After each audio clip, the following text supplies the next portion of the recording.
Magandang araw sa lahat ng mga ka-JT at ito, good morning nga po pala sa inyo lahat at naisipan ko po ay mag-ride mga ka-JT at magkalambalop at nakita ko po si Pinsan Sani nandito nag-aayos ng kanyang uli at syempre hanap buhay minsan ni Pinsan Sani at ni Kuya Normie, ang dami po nilang uli, puro tilapia po at pagkatapos ko po dyan nag-marites, dumiretso na po ako papuntang Kalamba at pinanik ko po ang puro uphill, syempre papuntang Naruto, papunta po ditong Soli, Viento at saka po dun sa may bypass Bukal mga ka-GT at ito syempre wala pong mga almusal na at retired na si Ate Baby, si Ate Sana na lang at nakita ko naman po ngayon si Ceci lang nagtitinda ng almusal mga ka-GT.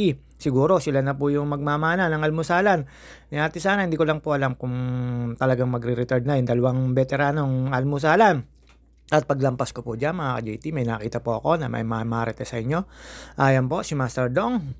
Umagang umaga, nakapila po yan. At syempre mga ka-JT, dire-diretso lang po tayo dyan. At ang gagawin po natin ay kalambalop.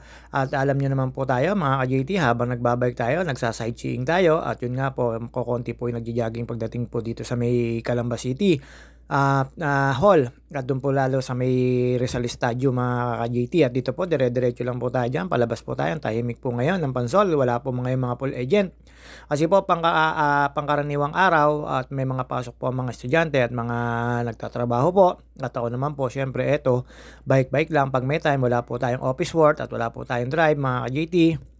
At ito po yung lagi natin regular na nok at saka isa pa para may stay na po yung stamina at saka retired na po tayo sa basketball. Gusto ko na lang po magbike dito po. Sarap po ng ng ride ka lang ng ride. Wala pong isipin, ang kailangan mo lang talaga ay ang baon kahit 20 pesos o 5 piso. Hindi po muna tayo pupunta ng UPLB kaya hindi ako makakadal ng St. Teresa at dito po muna tayo sa Calambalop. Feeling ko kailangan ko po muna mag-uphill. Tulak malala po tayo dito mga ka-JT. Hindi ko na lang po binibidyoan yung pagtutulak. Pero syempre, chika lang yun. At alam nyo naman po, matyaga tayo. At dito po sa may papuntang Soliviento pataas po, medyo maganda-ganda na po yung daloy ng tubig. Meron na pong kanal, kaya lang hindi pa po tapos. May mga area pa rin po na matubig, pero syempre pagdating po doon sa ibabaw, medyo wala na po yung tubig. Gawa ng po wala po nagde-drain siguro. Pero may mga kanal pong ginagawa mga ka-JT. At yun nga po, hindi na po masyadong madulas. Gawa na nag-iinit po. At ayan, syempre, pagkapanik ko po, ayan, pakit po agad tayo. Ang aga-aga po niyan, mga ka-JT. At syempre, napakasarap po dito at hindi po masyadong masasakyan. Hindi po nakaka-stress pumidal at hindi po nakakatakot sa mga matutulin na sasakyan. Lalo po yung mga single din na nakakagaya ko nagmumotor. Pero syempre, iwas-iwas lang din po tayo. At ito po, papanik po tayo dyan at iikot lang po tayo dito. At ang susunod ko po dito ay Naruto. Dito lang din po sa may papunta pong Bukal din po yon at sa papanik po yun doon sa may Naruto, tapos meron po mga anime na dadaanan po tayo doon at meron po doon na castle, medyo yung castle ay medyo medyo maluma-luma na siguro sa dami ng bagyong pinagdaanan. At alam niyo naman po, syempre hindi pa rin po tayo hopeless mga ka-JT, nag-aantay pa rin po tayo ng mapa forever at hahanap pa rin po tayo kahit diwata o white lady, basta lang may mapa forever ang JT sa akalan nyo. At shoutout nga pala po sa mga single jam, JT is here, wag na mahiya, PM is lucky, wala naman pong kailangan kategory, basta mabait lang po. Meron pala po, basta mabait ito kahit hindi bungangera. Okay na mga ka-JT. At yun nga po, dito po syempre habang pinapanik po natin dito, ikot lang po tayo dito mga ka-JT. Pakit na po tayo, medyo nagliliwanag na po.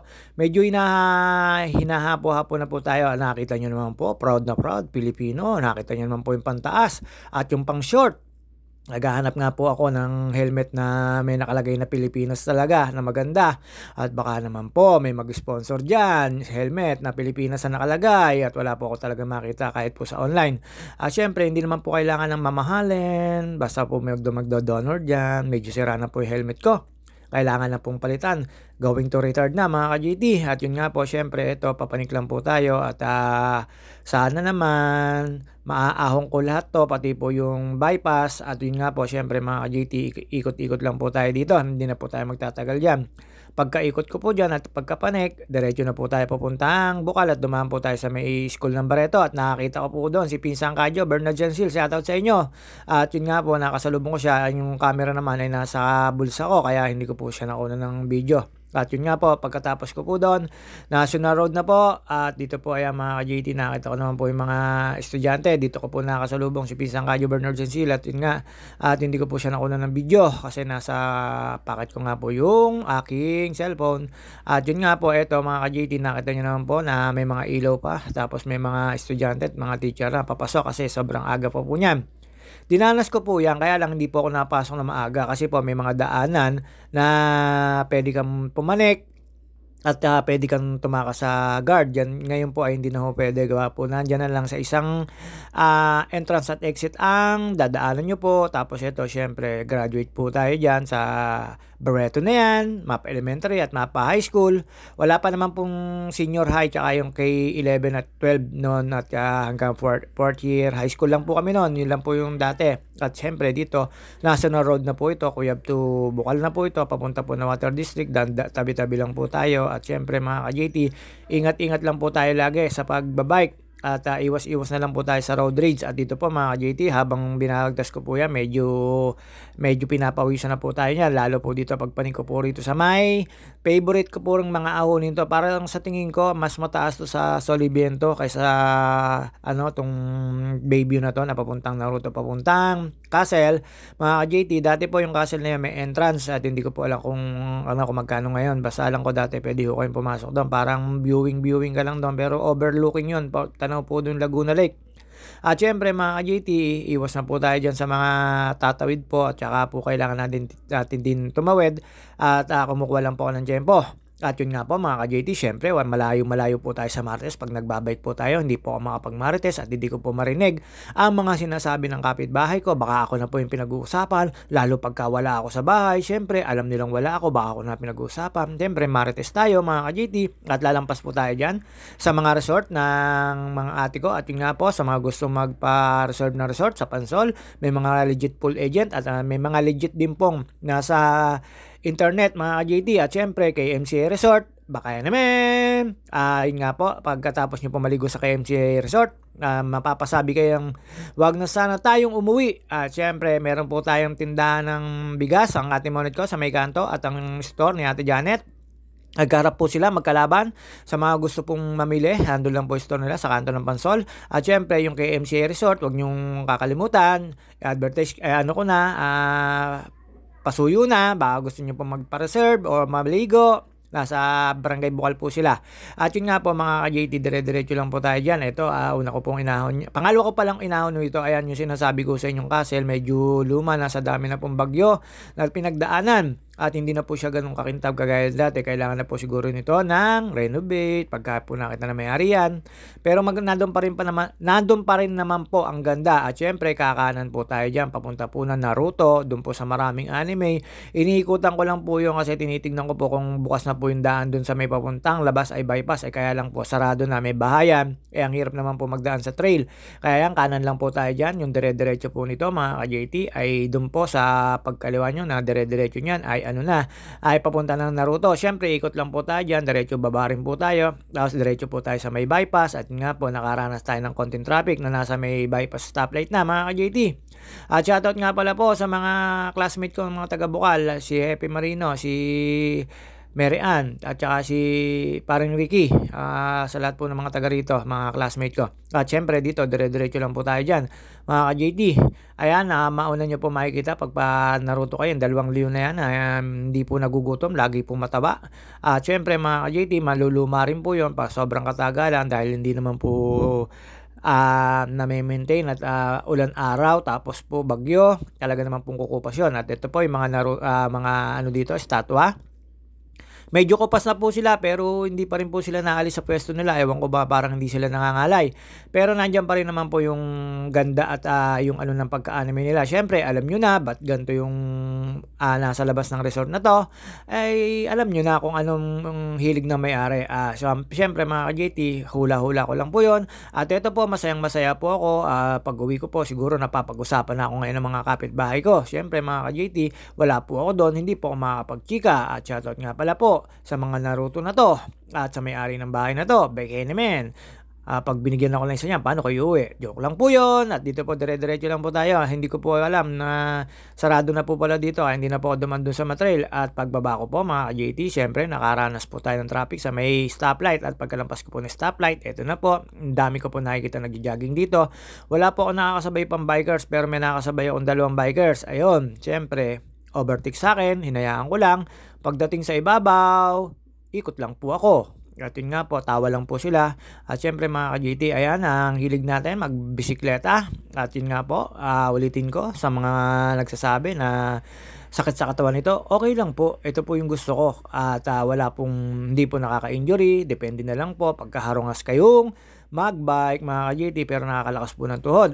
At idol ko po yung sa Los Baños talaga na 73 years old, tsaka yung mga senior citizen napanik pa po ng Picard. At yun nga po mga ka-JT, after ko pong makaahon doon sa unang ahon dito sa may bypass Bukal, eto na po yung makikita nyo po, may kainan po rito. Hindi pa ako nakakakain dito pero parang masarap ang kainan dahil ang dami pong kumakain. Dire-diretso lang po dito.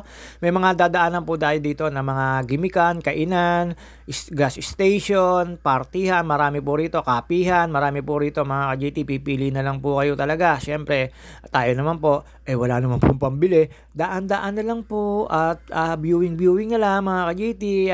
Sinikatan na po tayo ng araw. Napakasarap po sa likod niya sikat ng araw na yan. Dito, tagaktak na po yung pawis ko. Pero siyempre, naramdaman ko yung pawis ko medyo masalty. Kaya kailangan pawisan pa uli mga ka-JT dito. Hindi naman po ako naghahapit at may nakasabay na po at may umovertake dito.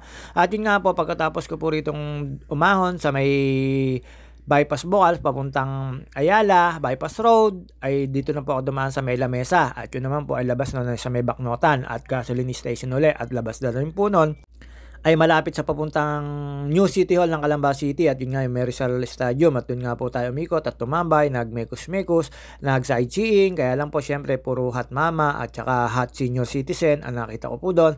Marami po nagja-jogging doon pagka umaga, kaya lang po syempre ngayon alanganing araw, may mga pasok po pero marami naman din po ako nakita, mga kasing age ko. At dito po mga ka-JT, syempre papanig na po tayo dyan at hindi na po tayo magtatagal dyan, makikita nyo po naman tayo pag ikot natin dyan. Ayan, kita nyo naman po ang ganda po ng araw, kaya tuwan-tuwa po umahon pagkaganyan po or magbike pagkaganyan po yung araw, pero pagkatanghali po ay napakasakit po sa balat. At yun nga po mga ka-JT, eto na po tayo, paikot-ikot lang po tayo at syempre dediretso po tayo sa may City Hall. Doon po sa City Hall, nag-abang-abang po tayo ng may makakilala at wala rin po makakilala. Syempre mga ka-GT, sa susunod na ano ko po nito, malalaman po natin, baka sa LB na po tayo umikot mga ka-GT. Syempre, tapos na po tayo dito sa Laguna Loop, Calamba Loop. Laguna Lopez, sorry po, tao lang po. At ito po, ito yung sinasabi ko sa inyo, pagbaba ko po ng lamesa, ito po yung dadaanan nyo. Ayan, nasa kanan po na yan ay Villa de Calamba. At nasa kaliwa nito ay Pasong Kalabaw. Kung tawagin mga ka-GT, basta ito may diretsuhan lang po dito, Korba-Korbada. At labas po nito ay papunta pong gasoline station na kulay dilaw, dun po sa may Baknotan or sa may malayo naman po sa Cuervo, may mga ka-GT, basta Baknotan po pagkakalam ko po rito. Tapos meron pong gawaan ng yero dito. At syempre mga ka-JT, after po natin dito at papasok na po tayo sa may papuntang Jose Rizal mga ka-JT, ang pambansang bayani. Pambansang bayani nga po ba? Tama po ba ako o mali? Bahala na po kayo. Basta dito po, taga Calamba City, si Jose Rizal at nandun po yung kanyang kinalakihang bahay nasa may papuntang Lumang Bayan at sa may tabi po ng simbahan ng bayan mga ka-JT. At ayun nga po, syempre paglabas ko po rito, eto na po tayo, pasok po tayo dito.